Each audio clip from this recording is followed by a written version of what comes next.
میرے مومن بندوں سے کہہ دو کہ وہی بات کہا کریں جو بہترین ہو۔ در حقیقت شیطان لوگوں کے درمیان فساد ڈالتا ہے۔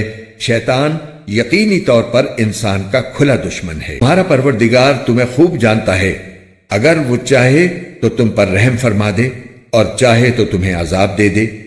اور اے پیغمبر، ہم نے تمہیں ان کی باتوں کا ذمہ دار بنا کر نہیں بھیجا ہے، اور تمہارا پروردگار ان سب کو جانتا ہے جو آسمانوں میں ہیں اور جو زمین میں ہیں۔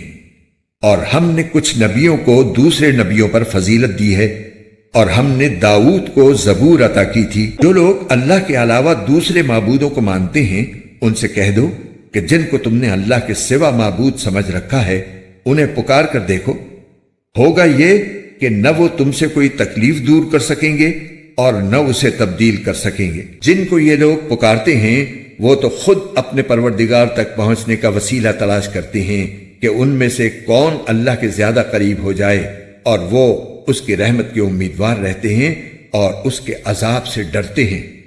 یقیناً تمہارے رب کا عذاب ہے ہی ایسی چیز جس سے ڈرا جائے، اور کوئی بستی ایسی نہیں ہے جسے ہم قیامت سے پہلے ہلاک نہ کریں یا اسے سخت عذاب نہ دیں۔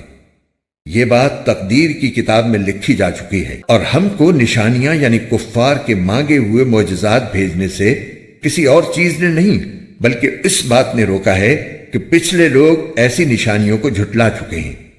اور ہم نے قوم سمود کو اونٹنی دی تھی جو آنکھیں کھولنے کے لیے کافی تھی، مگر انہوں نے اس کے ساتھ ظلم کیا، اور ہم نشانیاں ڈرانے ہی کے لیے بھیجتے ہیں۔ اور اے پیغمبر، وہ وقت یاد کرو جب ہم نے کہا تھا کہ تمہارا پروردگار اپنے علم سے تمام لوگوں کا احاطہ کیے ہوئے ہے، اور ہم نے جو نظارہ تمہیں دکھایا ہے اس کو ہم نے کافر لوگوں کے لیے بس ایک فتنہ بنا دیا، نیز اس درخت کو بھی جس پر قرآن میں لعنت آئی ہے، اور ہم تو ان کو ڈراتے رہتے ہیں لیکن اس سے ان کی سخت سرکشی ہی میں اضافہ ہو رہا ہے۔ قرآن کے اردو اور ہندی ترجمے کے خوبصورت اور ایمان افروز ویڈیوز کو دیکھنے کے لیے ہمارے چینل قرآن دین اور دنیا کے بھی کو لائک، سبسکرائب اور شیئر کیجیے۔